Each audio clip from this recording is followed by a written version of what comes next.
तेरी वाणी जीवन की रोटी, नैनों की ज्योति अंधेरा मिटाती।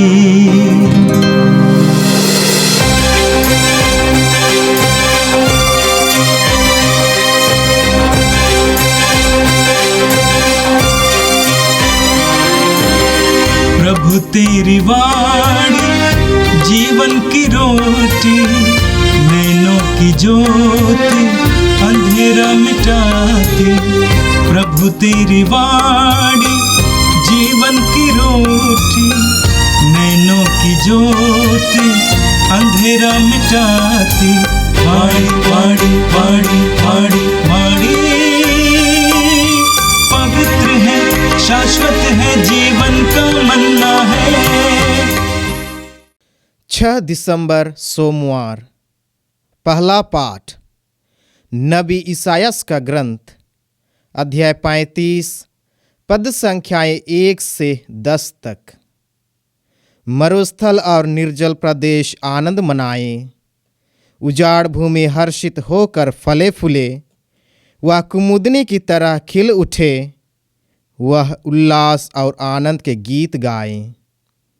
उसे लेबानोन का गौरव दिया गया है, कार्मेल तथा शारोन की शोभा।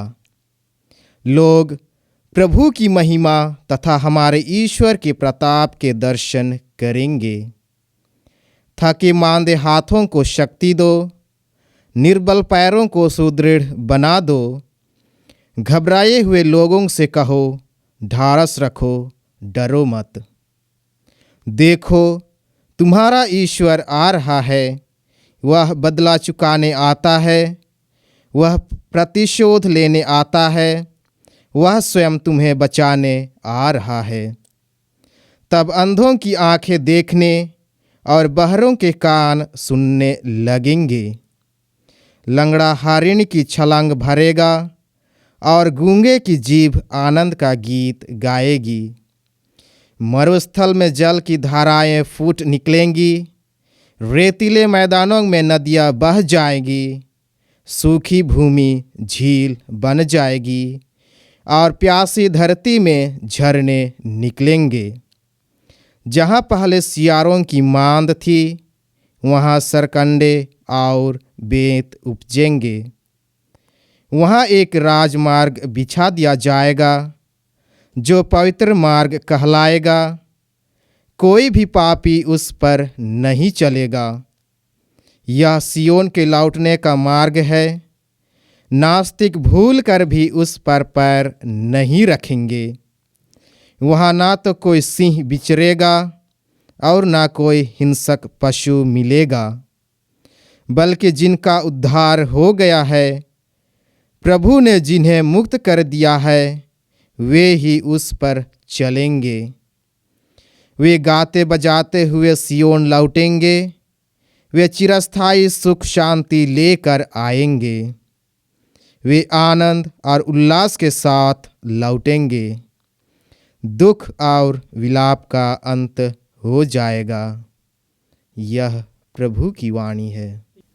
संत लूकस के अनुसार पवित्र सुसमाचार, अध्याय 5, वाक्य 17 से 26 तक। यीशु किसी दिन शिक्षा दे रहे थे। फरीसी और शास्त्री पास ही बैठे हुए थे। वे गलीलिया तथा यहूदिया के हर एक गांव से और यरूशलेम से भी आए थे। प्रभु की शक्ति से प्रेरित होकर यीशु लोगों को चंगा करते थे। उसी समय कुछ लोग खाट पर पड़े हुए एक अर्धांग रोगी को ले आए। वे उसे अंदर ले जाकर यीशु के सामने रख देना चाहते थे।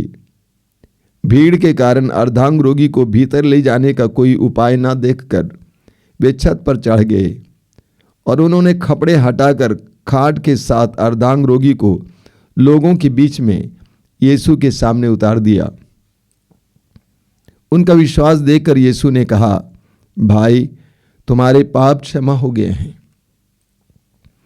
इस पर शास्त्री और फरीसी सोचने लगे, ईश निंदा करने वाला ये कौन है?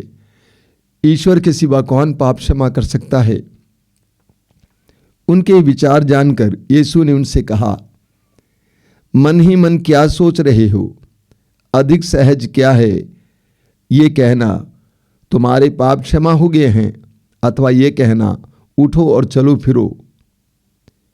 परंतु इसलिए कि तुम लोग ये जान लो कि मानव पुत्र को पृथ्वी पर पाप क्षमा करने का अधिकार है। वह अर्धांग रोगी से बोले, मैं तुमसे कहता हूं, उठो और अपनी खाट उठाकर घर जाओ। उसी क्षण वह सबके सामने उठ खड़ा हुआ और अपनी खाट उठाकर ईश्वर की स्तुति करते हुए अपने घर चला गया। सबके सब विस्मित होकर ईश्वर की स्तुति करने लगे। उन पर भय छा गया और वे कहने लगे, आज हमने अद्भुत कार्य देखे हैं। यह प्रभु का दिव्य सुसमाचार है। ख्रिस्त प्रभु की जय। मेरे प्रिय भाई और बहनों, हम आगमन काल में हैं और इस आगमन काल में पूजन विधि में कलीसिया हमारे सामने मसीहा के आगमन के बारे में और उससे संबंधित वचन रखती है। आज का पहला पाठ यशायाह नबी के ग्रंथ से लिया गया था। दुख, पीड़ा, अन्याय, अशांति और अत्याचार में जी रहा मनुष्य मुक्ति की कामना करता है। इस्राएलियों का इतिहास हम जानते हैं। इस्राएलियों का इतिहास उतार चढ़ाव से, उथल पुथल से भरा हुआ था।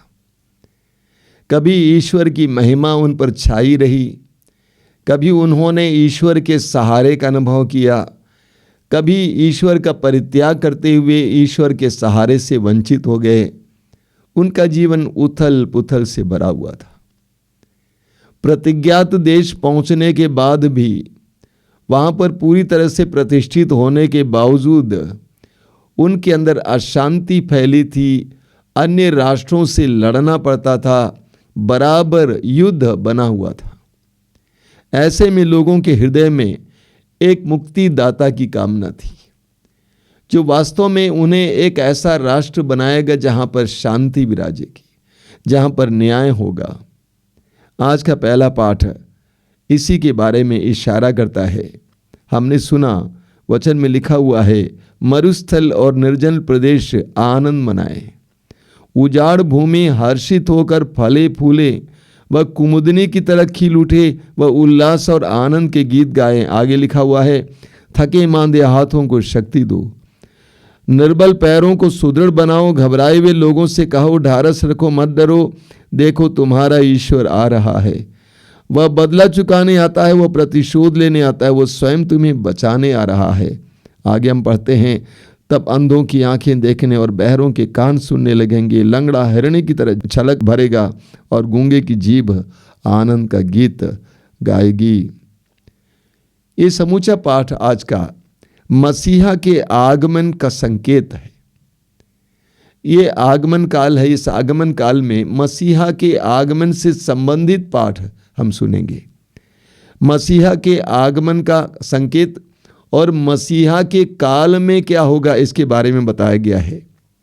यहाँ पर हमने देखा, आगे भी आप पढ़ेंगे कि मनुष्य, पशु, प्रकृति मसीहा के आगमन से पुलकित है।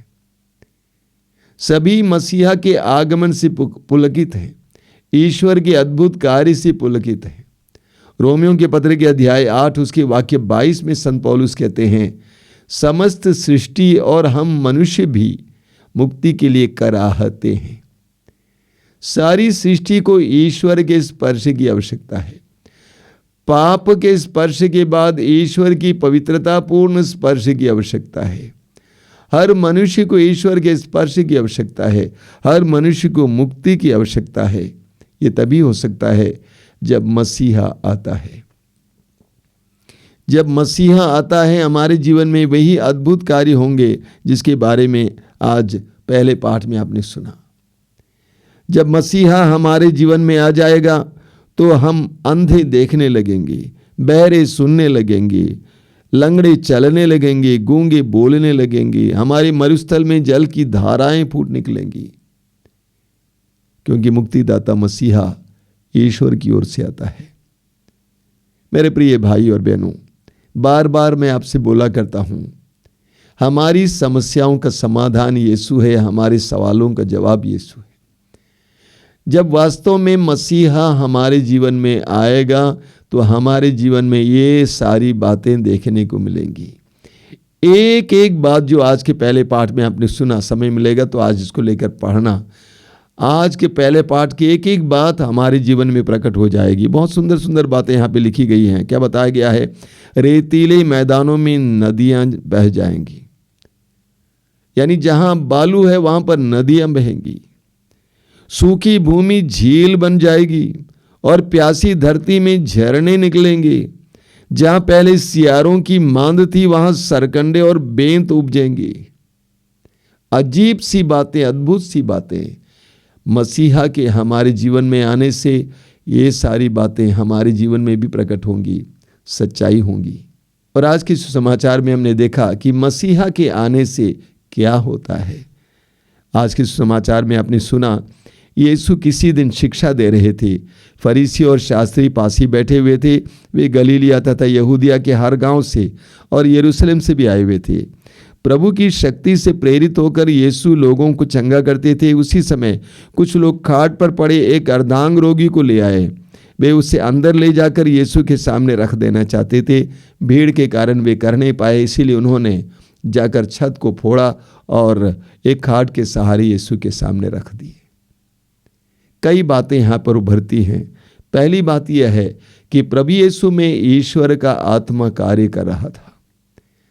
प्रभु यीशु में ईश्वर का आत्मा कार्य कर रहा था। प्रभु यीशु ईश्वर के आत्मा के सहारे चमत्कार और चंगाई प्रकट करते थे। पाठ में हमने देखा कि कुछ लोग एक अर्धांग रोगी को यीशु के पास ले आते हैं। उस अर्धांग रोगी को कुछ लोग ले आते हैं, विश्वास के कारण ले आए, उनके विश्वास के कारण ले आए। हम विश्वासियों का ये परम कर्तव्य है कि दुर्बल और कमज़ोर और पीड़ित लोगों को यीशु के पास ले आना, ये हमारा परम कर्तव्य है। क्योंकि हम सही सलामत हैं तो पीड़ितों को यीशु के पास लाना हमारा कर्तव्य है। आगे हम पढ़ेंगे कि वे यीशु के सामने रखना चाहते थे, लेकिन भीड़ के कारण रख नहीं पाए। लेकिन वे निरुत्साहित नहीं हुए। वे निरुत्साहित नहीं हुए। उन्होंने तय किया था कि हम यीशु के सामने इस रोगी को रखेंगे। इसीलिए उन्होंने क्या किया, उस रोगी को छत पर ले गए और छत को फोड़कर, खपड़े हटाकर यीशु के सामने खाट के सहारे रख देते हैं। क्या विश्वास है उन लोगों का, क्या विश्वास है जो उस अर्धांग रोगी को यीशु के पास ले आए थे। उनका विश्वास देखिए, जबरदस्त विश्वास की अभिव्यक्ति है। यीशु के सामने उस रोगी को रखने के लिए उनको छत को फोड़ना पड़ा, खोलना पड़ा। कभी कभी हमारे जीवन में भी ऐसा ही होता है। यीशु के करीब पहुंचने के लिए, यीशु के पास पहुंचने के लिए हमें भी कभी कभी छत को फोड़ने की ज़रूरत है, परेशानियों को मोल लेने की ज़रूरत है, जोखिम उठाने की ज़रूरत है। प्रभु ने उनके विश्वास को देखा और उस व्यक्ति से कहा, भाई तुम्हारे पाप क्षमा हो गए। प्रभु जानते थे कि उस व्यक्ति को चंगाई आवश्यकता थी, लेकिन प्रभु ये भी जानते थे उस व्यक्ति को आध्यात्मिक चंगाई आवश्यक थी। उस व्यक्ति को सबसे पहले आध्यात्मिक चंगाई की जरूरत थी, क्योंकि प्रभु जानते थे उस रोग की जड़ उसकी आत्मा में है। हमें इसी तरह यूहन्ना के सुसमाचार के अध्याय 5 में भी एक अर्धांग रोगी के विषय में पढ़ने को मिलता है। वह यरूशलेम मंदिर के पास बेतसदा कुंड के तट पर पड़ा हुआ था। प्रभु यीशु ने उसको भी चंगा किया। बाद में आप पढ़ेंगे यूहन्ना के सुसमाचार के अध्याय 5 उसके वाक्य 14 में प्रभु यीशु उस व्यक्ति को मंदिर में पाते हैं और उसके करीब जाकर उससे क्या कहते हैं, सुनो तुम चंगे हो गए हो, फिर पाप नहीं करना, वरना इससे भी बड़ा संकट तुम पर आ पड़ेगा। यानी प्रभु ये बताना चाहते थे कि तुम्हारे उस संकट का मुख्य कारण पाप था, फिर पाप नहीं करना। हम में से कई लोगों के विभिन्न प्रकार के रोगों का कारण हमारे ही आत्मा में हो सकता है, हमारी कमजोरियां, हमारे पाप हो सकते हैं। तो प्रभु यीशु ने इस व्यक्ति को सबसे पहले आध्यात्मिक चंगाई दी। जब प्रभु ने कहा कि तुम्हारे पाप क्षमा हो गए हैं, तो सभी फरीसी आपस में सोचने लगे कि ये पाप क्षमा करने वाला कौन है? ईश्वर को छोड़कर और कौन पाप क्षमा कर सकता है? ये सच्चाई है। कोई गुरु महापुरुष किसी को भी पाप क्षमा नहीं कर सकता है ईश्वर को छोड़कर। प्रभु यीशु ने कहा कि मानव पुत्र को पाप क्षमा करने का भी अधिकार है। यीशु को पाप क्षमा करने का अधिकार है क्योंकि यीशु स्वयं ईश्वर के पुत्र और ईश्वर हैं। और अपने अधिकार को प्रकट करने के लिए प्रभु यीशु उस रोगी से कहते हैं कि अपने खाट उठाकर घर चले जाओ। उसी क्षण वो चंगा हो जाता है, वो चलने फिरने लगता है। यीशु के स्पर्श से, यीशु के शब्द से वो चंगा होता है और चलने फिरने लगता है, अपने पैरों के सहारे चलने लगता है। लाया गया था, अब स्वयं खाट उठाकर चला जाता है। हमारे जीवन में भी यही होगा जब हम यीशु के करीब आएंगे। यीशु हमारे भी जीवन में ऐसा चमत्कार करेंगे। लोगों ने ये सब देखा और उन पर भय छा गया और वे कहने लगे, आज हमने अद्भुत कार्य देखे हैं। यीशु के पास और यीशु में हम अद्भुत कार्य देखेंगे। हम यीशु के करीब आना सीखें। प्रार्थना के द्वारा, विश्वास के द्वारा, पवित्र वचन के पाठ के द्वारा हम यीशु के करीब आएं। हम भी इसी तरह हमारे जीवन में अद्भुत कार्य होते हुए देखेंगे। आइए हम प्रार्थना करें।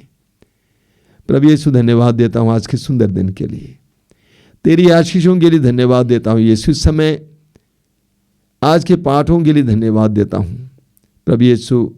इस आगमन काल में तू हमें आशावादी पाठ सुनाते हैं और हमें सिखाते हैं कि हमें आशावादी बनना है, हमें निराश नहीं होना है। तू चाहता है कि हम लोग निराश जीवन ना जिएं बल्कि आशावादी जीवन जिएं। हमारे संपूर्ण जीवन में ये विश्वास करने के लिए कि जो तेरे पास आता है उससे कभी लज्जित नहीं होना पड़ेगा। ये विश्वास करने के लिए कि तूने कहा है जो मेरे पास आता मैं उससे कभी नहीं ठुकराऊंगा। इस पर विश्वास करने की कृपा दीजिए। हे प्रभु यीशु, इन वचनों को सुनने वाले मेरे भाई बहनों को आशीर्वाद दीजिए। तेरा पवित्र हाथ उन पर रखना, आशीर्वाद का हाथ, अनुग्रह का हाथ। आज का संपूर्ण दिन उनके लिए आशीष का दिन हो, अनुग्रह का दिन हो। हमारी प्रार्थना को ग्रहण कर, आमीन। प्रभु तेरी वाणी जीवन की रोटी, नैनों की ज्योति अंधेरा मिटाती। वाणी वाणी वाणी वाणी वाणी पवित्र है, शाश्वत है, जीवन का